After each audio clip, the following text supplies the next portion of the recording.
Hello everyone, आज हम statics का पीवाईक्यू देखेंगे। पिछले वीडियो में हमने मैथ का पीवाईक्यू देख लिया था। तो अगर आप क्वालिफायर के लिए प्रिपेयर कर रहे हैं और क्विज वन फाउंडेशन लेवल के लिए प्रिपेयर कर रहे हैं तो फिर ये आप वीडियो आपके लिए हेल्पफुल होगा। तो चलिए शुरू करते हैं। और ये स्टैटिक 01 वीक 1 से वीक 4 का कंटेंट है इसमें। तो लेट्स स्टार्ट। तो हमारा सबसे पहला क्वेश्चन है क्वेश्चन नंबर 71। अभी आप सोच रहे होंगे कि फिर इससे पहला वाला सारा क्वेश्चन कहाँ पे है। तो इससे पहले वाला सारा क्वेश्चन या तो मैथ का था, मैथ का, इंग्लिश का और सीटी का था। तो अगर आपको इससे पहले वाला सारा क्वेश्चन देखना है तो मैंने डिस्क्रिप्शन में पीडीएफ दे रखा है, आप वहाँ से क्वेश्चन देख सकते हैं। तो फिलहाल के लिए हम यहाँ से स्टार्ट करते हैं। सबसे पहला क्वेश्चन है, नहीं ये हमारा कॉम्प्रिहेंशन दे रखा है और इस पे मेरे को दो क्वेश्चन पूछे होंगे, क्वेश्चन नंबर 71 एंड 72। तो मेरे को ये पढ़ के उसको आंसर करना है। तो आप इसे फटाफट से पढ़ लीजिए। तो चलिए आगे देखते हैं क्वेश्चन क्या पूछा गया है। Based on the data collected from an organization, an analyst made a statement that the average salary of an employee is 50,000 rupees in different organizations in the city. The given statement of the analyst is based on which kind of statistical analysis, descriptive या inferential। तो मेरे को ये बताना है कि कौन से टाइप का यहाँ पे कौन से टाइप का स्टैटिक हम इसे कंक्लूड कर सकते हैं। तो यहाँ पे क्या दिया गया है। तो अगर जब आपने कॉम्प्रिहेंशन पढ़ा होगा तो यहाँ पे कुछ एम्प्लॉयज़ का नेम दे रखा है, पोस्ट और सैलरी दे रखी है। तो और कुछ डाटा दे रखा है और इस पे यहाँ पे हमें बताया गया that an analyst made a statement that the average salary of employee is 50,000 rupees। मेरे को यहाँ पे एवरेज सैलरी दे दिया गया। एवरेज सैलरी, अगर मेरे को एवरेज सैलरी दे दिया गया है तो हम उसे यहाँ पे पता कर पाएंगे ना कि एवरेज अगर 50 है तो जो 50,000 से ऊपर जो लोग होंगे वो थोड़े रिच माने जाएंगे या फिर उनके पास सफिशिएंट मनी है, और जो कम होंगे जिनके पास 50,000, यानी इससे हम एक कुछ इंफॉर्मेशन निकाल सकते हैं। तो ये कौन से टाइप का स्टैटिक हो जाएगा, इन्फ्रेंशियल स्टैटिक। और स्क्रिप्टिव में क्या होता है, बस कुछ डाटा प्रोवाइड किया जाता है, उसे हम कुछ कंक्लूड नहीं कर सकते हैं, उसे कहते हैं डिस्क्रिप्टिव। और जिसे हम कुछ कंक्लूड कर पाए, इंफॉर्मेशन निकाल पाए, उसे कहते हैं इन्फ्रेंशियल। तो फिर सेकेंड 72 नंबर क्वेश्चन है, what is the sample standard deviation of salary. यानी क्या पूछ रहा है यहाँ पे, एक वर्ड सैम्पल स्टैंडर्ड डेविएशन पूछ रहा है। हमारा स्टैंडर्ड डेविएशन का फॉर्मूला क्या होता था। स्टैंडर्ड डेविएशन पहले वेरिएंस क्या होता था, सिग्मा स्क्वायर को हम वेरिएंस कहते थे। तो सिग्मा स्क्वायर का फॉर्मूला क्या होता था,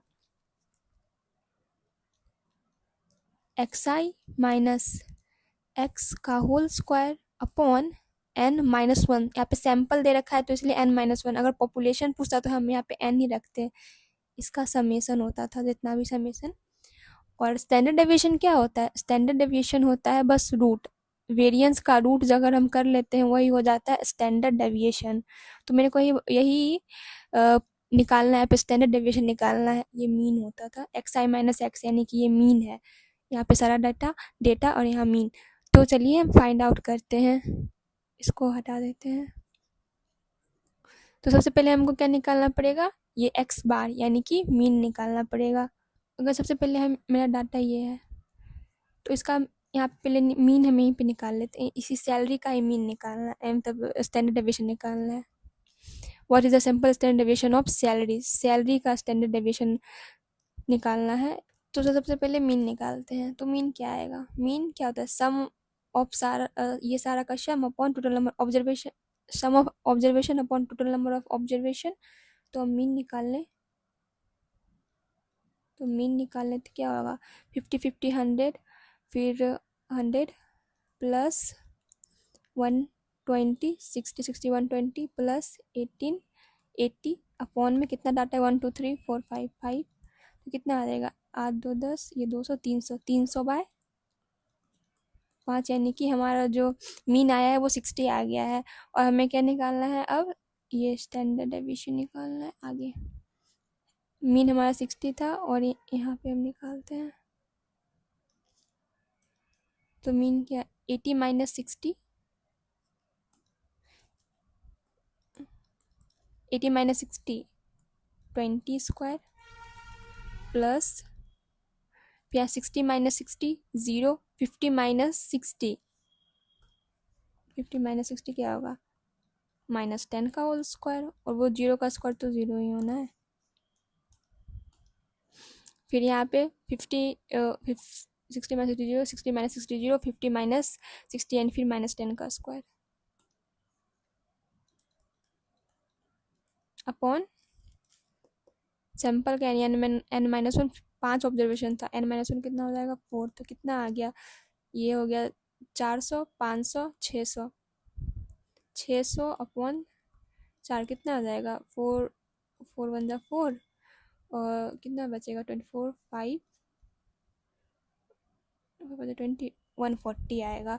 और फिर मेरे को स्टैंडर्ड डेविएशन निकालना था, तो स्टैंडर्ड डेविएशन क्या होता है यहाँ पे स्टैंडर्ड डेविएशन क्या होता है सिग्मा स्क्वायर मेरे को 150 आ गया, तो स्टैंडर्ड डेविएशन क्या है इसका रूट ले लेंगे, तो स्टैंडर्ड डेविएशन क्या होगा रूट 150 जो कि कितना आता है 12.24। बस इतना ही करना था। अब देखते हैं नेक्स्ट क्वेश्चन क्या है। हमारा नेक्स्ट क्वेश्चन है क्वेश्चन नंबर 73 टू 74। तो एक फिर से कॉम्प्रिहेंशन दे रखा है, इसे रीड करना है और क्वेश्चन नंबर 73 और 74 को आंसर करना है। तो ये रीड करते हैं refer to the bar chart displaying the number of votes for people's preferred ice cream flavour to answer the given sub question, यानी कि ये बार चार्ट दे रखा है आइसक्रीम के फ्लेवर को कि कौन कितने लोग कौन सा फ्लेवर पसंद करते हैं। तो हमें क्या पूछा है 73 नंबर में मल्टीपल चॉइस क्वेश्चन है। मल्टीपल चॉइस यानी कि कोई एक ऑप्शन सही होगा, इसके बारे में मैंने मैथ वाले वीडियो में भी बताया था कि अगर मल्टीपल सेलेक्ट होता है यानी कि एक से ज़्यादा ऑप्शन सही होंगे, और यहाँ पे मल्टीपल चॉइस है यानी कि कोई एक ऑप्शन ही सही होगा, तो इसका डिफरेंस याद रखें। तो क्या पूछा गया what is the mode of data set. Mode क्या होता है हाईएस्ट फ्रीक्वेंसी कोई मोड कहते हैं। तो इसमें सबसे ज़्यादा फ्रीक्वेंसी किसका है वनीला चॉकलेट स्ट्रॉबेरी बटरस्कॉच और कुकी एंड क्रीम किसका है, तो सबसे ज़्यादा फ्रीक्वेंसी में दिख रहा है चॉकलेट का है, तो मोड क्या हो जाएगा चॉकलेट। फिर question number 74 what percentage of the total votes is represented by butterscotch and strawberry ice creams combined, यानी कि इसमें पूछा जा रहा है कि कितना परसेंट लोग बटर स्कॉच और स्ट्रॉबेरी आइसक्रीम को पसंद, उसी का परसेंटेज पूछ रहा है। तो हम देखते हैं सबसे पहले परसेंटेज निकालना है बटर स्कॉच और स्ट्रॉबेरी पसंद करने वाले लोगों का। परसेंटेज पहले हम देखते हैं कि कितने लोग को बटर स्कॉच प्लस ये क्या है स्ट्रॉबेरी पसंद है, कितने लोगों को स्ट्रॉबेरी बटर स्कॉच के कितने लोग हैं 30 और स्ट्रॉबेरी के कितने 40, 30 प्लस 40 बटर स्कॉच 30 40 कितना आ गया 70। और टोटल कितने लोग हैं टोटल 60 प्लस 70 40 और ये 30 और ये 20, तो टोटल कितने लोग होंगे लेट मी सी सबको ऐड करने में कितने टोटल लोग आएंगे 220। तो मेरे को परसेंट निकालना है, परसेंटेज क्या होता है ये जितने लोग का निकालना है अपॉन 220 इंटू 100। ये सबको कैलकुलेट करके कैलकुलेटर भी दिया जाता है एग्जाम सबको यूज करके हमारा परसेंट कितना आ जाएगा 31.81%, तो यही है आंसर। बस इतना ही निकालना था। फिर आगे का क्वेश्चन देखते हैं question number 75 to 76 again comprehension दे रखा है और हमको दो क्वेश्चन का आंसर करना है। तो ये एक क्या है स्टेम लीफ प्लॉट है ये, और मेरे को ये क्वेश्चन दे रखा है पढ़ लीजिए आप इसे। अब देखते हैं क्या क्वेश्चन पूछा गया। Question number 75 what is the median of data set represented by the stem leaf plot. तो मेरे को यहाँ पे मीडियन पूछ रखा है मीडियन, तो मीडियन का फॉर्मूला अगर हम याद कराएं तो इसका दो फार्मूला होता है। एक और नंबर के लिए अगर हमारे पास और नंबर ऑफ ऑब्जर्वेशन है तो मीडियन क्या होता था अगर ऑब्जर्वेशन को हम एन से रिप्रेजेंट कर रहे हैं तो और नंबर ऑब्जर्वेशन होने पर n plus 1 by 2th observation ही हमारा मीडियन होता था। लेकिन अगर हमारा ऑब्जर्वेशन क्या है, इवन, यहाँ पे लिख देते हैं, अगर इवन ऑब्जर्वेशन है तो हमारा जो मीडियन होता था वो वो कौन सा होगा, वो होगा n/2th plus n/2th n/2th n/2th plus 1th observation का एवरेज, यानी ये दोनों का एवरेज। तो ये फॉर्मूला था, अगर याद है तो अच्छी बात है, इसे नहीं याद तो आप जल्दी से इसे याद कर ले।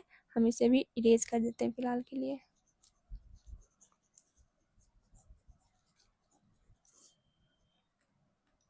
तो हम देखते हैं हमारे पास जो डाटा दे रखा है उसमें कितने नंबर ऑफ ऑब्जर्वेशन है। तो अगर हम काउंट करें तो इधर ये 3 ऑब्जर्वेशन है, इधर ये 4 ऑब्जर्वेशन है, इधर 4 ऑब्जर्वेशन है, इधर 3, कितना हो जाएगा, 4 4 8 और 9 8 8 16 4 4 8 और 3 3 6 है ना। गलती करते हैं, 6 6 12 13 14 ऑब्जर्वेशन है, यानी हमारे पास कितना है, क्या, इवन नंबर ऑफ ऑब्जर्वेशन है।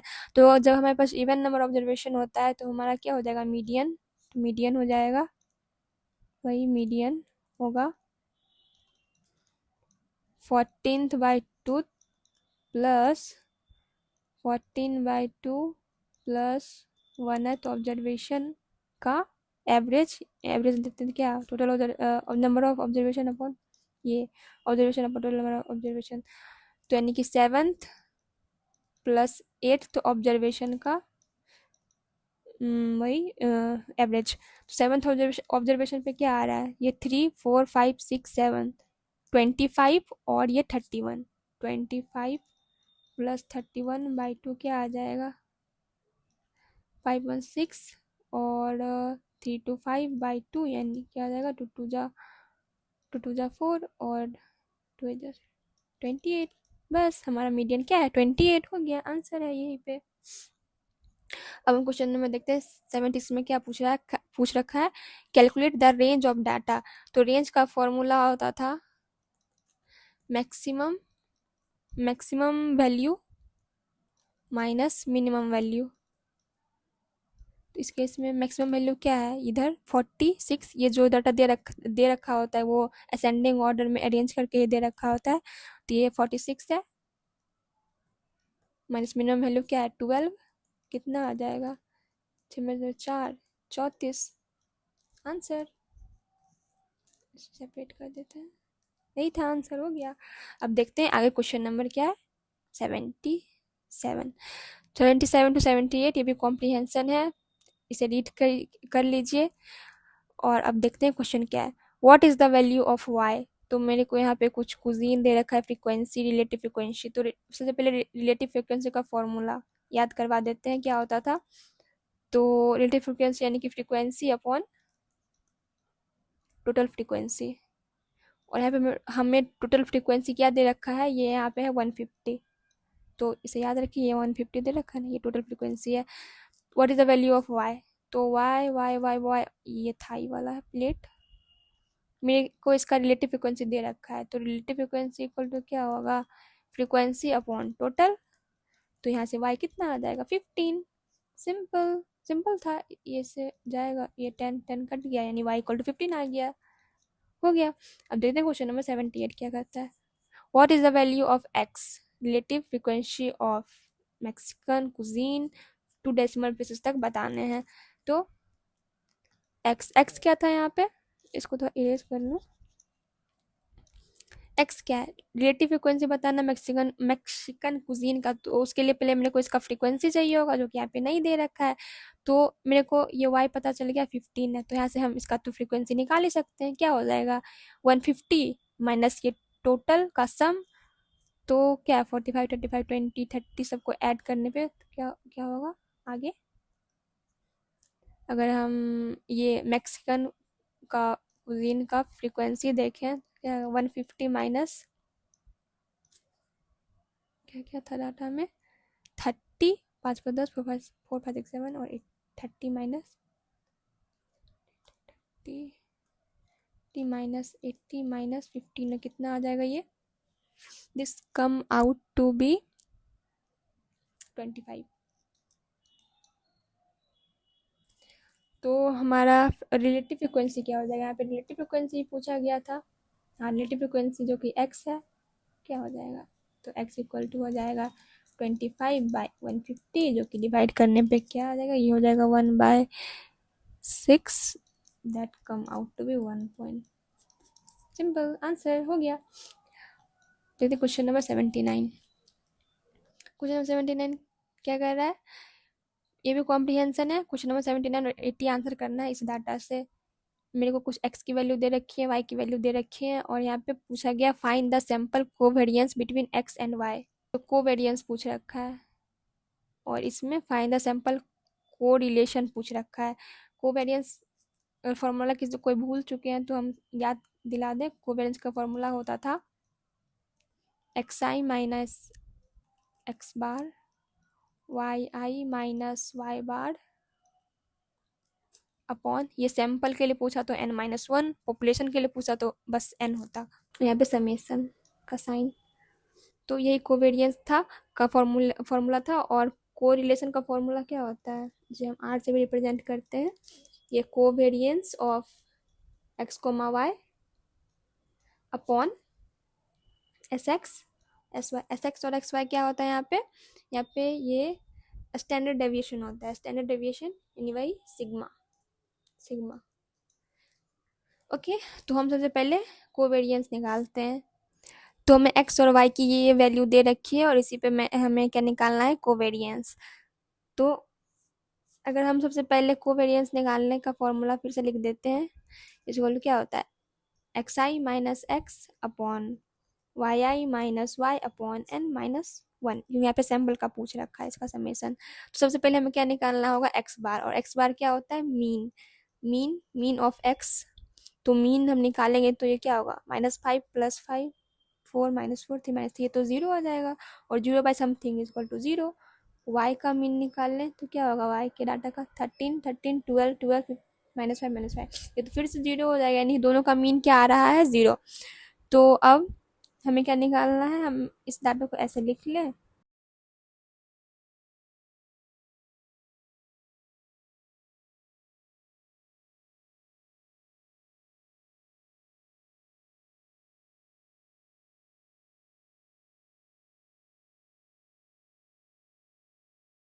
एक्स आई माइनस एक्स, सब में तो 0 ही माइनस करना है, तो डायरेक्ट वही सब डाटा आ जाएगा। 15 -4 -0 -4 -0 -5 -0 -4 -0 -3 -0 3 -0 4 5, तो डायरेक्ट वही सब आना है।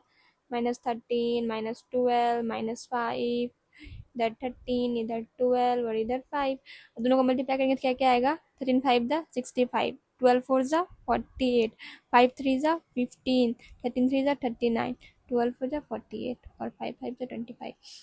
ओके, ये सब का सम जो है ये कितना आएगा, अगर जब हम सारे को ऐड कर लेंगे तो ये सारे का सम जो आएगा that come out to be 240।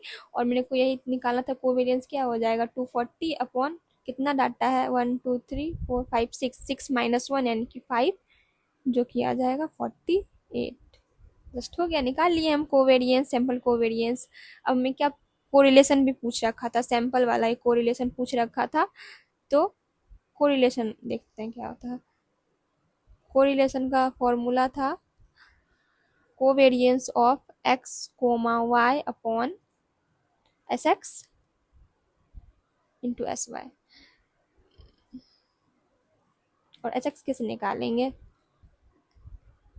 Standard deviation है ये, क्या होगा, √x_i माइनस x बार का होल स्क्वायर अपॉन n-1, क्योंकि सैंपल वाला पूछ रखा है। फिर वैसे ही एस वाई में क्या हो जाएगा, एक्स वाई आई माइनस वाई बार बाय n-1 का होल स्क्वायर √अंडर में।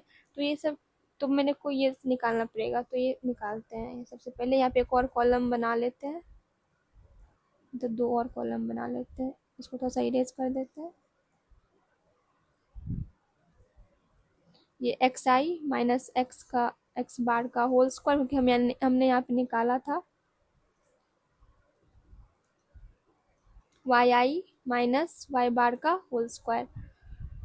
क्या क्या आ जाएगा, इधर आएगा 25 16 9 9 16 और 25। अगेन इसमें आ जाएगा 169, 144, 25, 169, 144 और 25। तो जब हम ये सारे का सम करेंगे तो कितना आ जाएगा? ये सारे का सम करने पे आ जाएगा 100, और ये सारे का सम करने पे आ जाएगा 676। इसका सम करने पे तो 240 आ ही रहा था, ये तो हमने देखा था ना। तो हमें हमें क्या निकालना है? हमें निकालना है एक्स आई माइनस एक्स। ये क्या आ गया था हमें? 100 अपॉन कितना ऑब्जर्वेशन था? 6 माइनस 1 क्या होगा? 5 का रूट, यानी कि √20, जो कि कितना आएगा? √20 जब कैलकुलेटर से कैलकुलेट करेंगे तो आ जाएगा 4.47। फिर वैसे ही जब हम एस वाई निकालेंगे तो वो कितना आ जाएगा? 676 अपॉन 5 का रूट, जो कि आएगा √135.2, that come out to be 11.62। तुम्हारा कोवेरियंस क्या निकला था? कोवेरियंस था यहाँ निकला था 48। 48 upon 4.47 into 11.62, this is 11।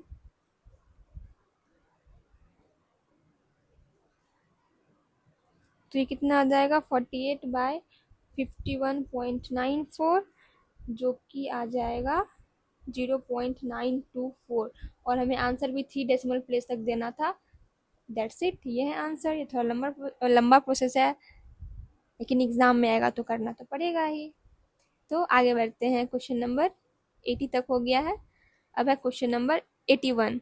81 multiple select question है, यानी कि इसमें एक से ज़्यादा ऑप्शन करेक्ट होगा। एक से ज़्यादा ऑप्शन करेक्ट होगा तो ध्यान से करना है। ए sample is the subset of population. तो सैम्पल सबसेट होता है पॉपुलेशन। अगर पॉपुलेशन, हाँ हमने भी ये देखा था कि ये पॉपुलेशन जो होता है ना, ये सबसे बड़ा ये पॉपुलेशन हो, तो सैंपल कहाँ लाई करता है? इसके अंदर ये छोटा सा पार्ट होता है ये सैंपल का। तो क्या सैंपल सबसेट है? हाँ है, तो सही है। फिर numerical variable can have all the properties of ordinal and nominal scales of measurement. तो इसके लिए सबसे पहले हमें ऑर्डिनल और नॉमिनल स्केल पता होना चाहिए। क्या होता है ऑर्डिनल स्केल और क्या होता है नॉमिनल स्केल? ऑर्डिनल क्या, ऑर्डिनल कैसा डाटा होता है?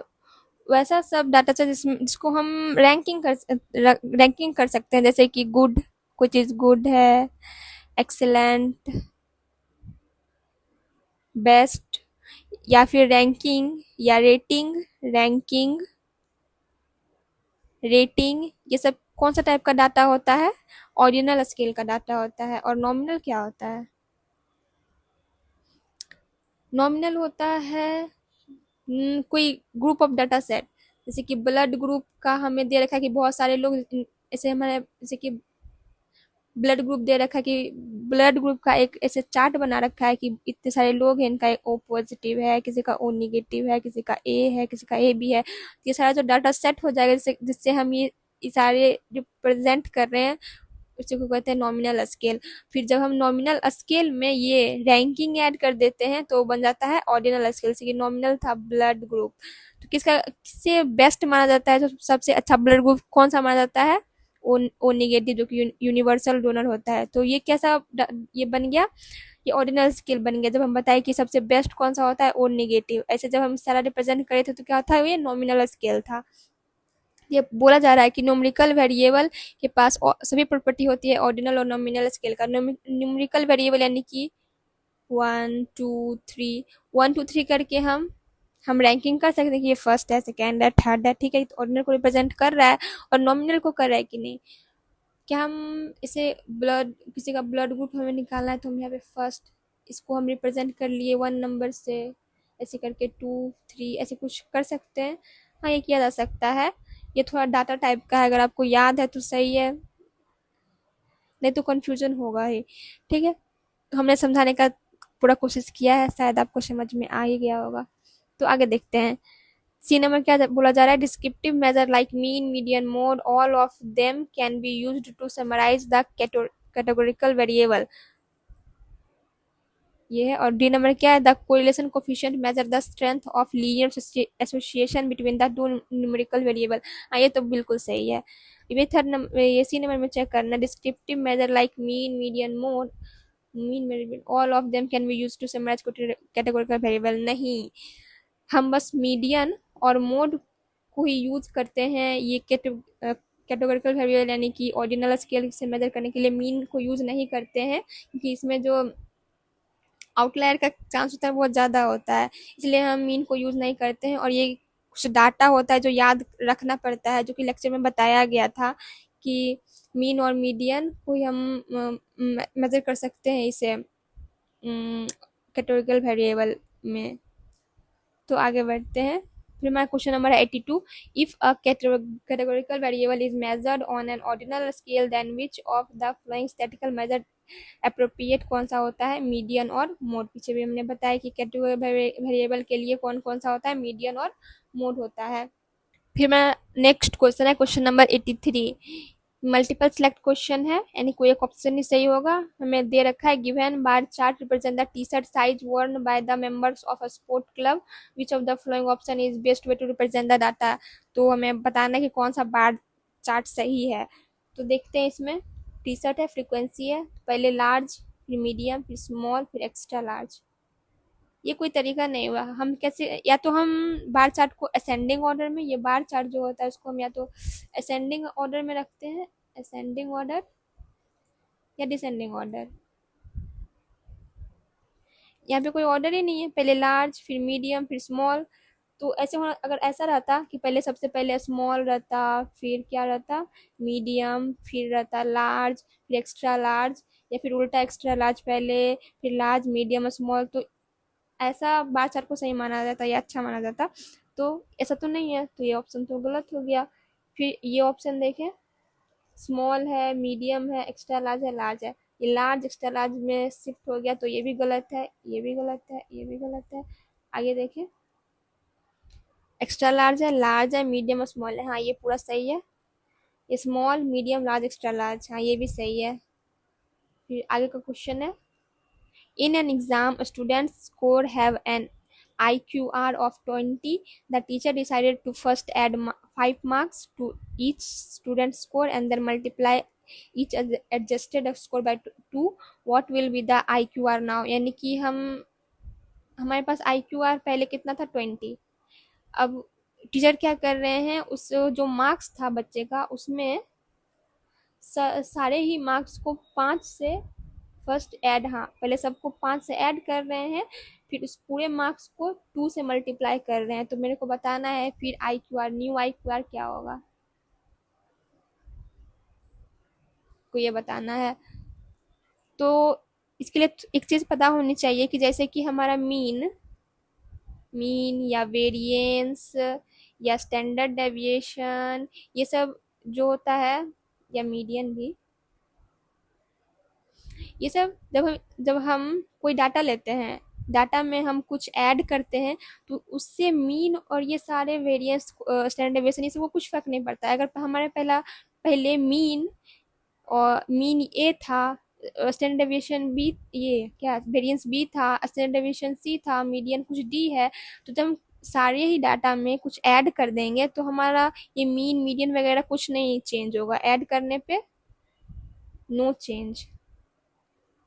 लेकिन जब हम कुछ मल्टीप्लाई कर देंगे, जब हम कुछ मल्टीप्लाई सारे डाटा को ही कुछ नंबर से, जैसे कि 3 से मल्टीप्लाई कर दिया, तो हमारा मीन क्या हो जाता है, 3 हो जाता है। स्टैंडर्ड डेविएशन, ये वेरिएंस क्या हो जाता है, 3 का स्क्वायर इंटू बी हो जाएगा। ये स्टैंडर्ड डेविएशन क्या हो जाएगा, 3c हो जाएगा। और मीडियन में से कुछ हो जाता है, मल्टीप्लाई हो जाता है डायरेक्ट टू 3d। ठीक है, तो सेम केस होता है IQR के साथ भी। IQR भी ऐड करने पे नो चेंज, और मल्टीप्लाई करेंगे तो फिर उसी से मल्टीप्लाई हो जाएगा। तो हमारा न्यू IQR क्या हो जाएगा, 20 इंटू 2 दैट इज 40। आंसर हो गया। बस इतना ही क्वेश्चन था हमारे पास इस सेट में। अगर आपको और भी क्वेश्चन चाहिए तो हम आगे, आप कमेंट कीजिए, हम ज़रूर बनाएंगे वीडियो। Thank you.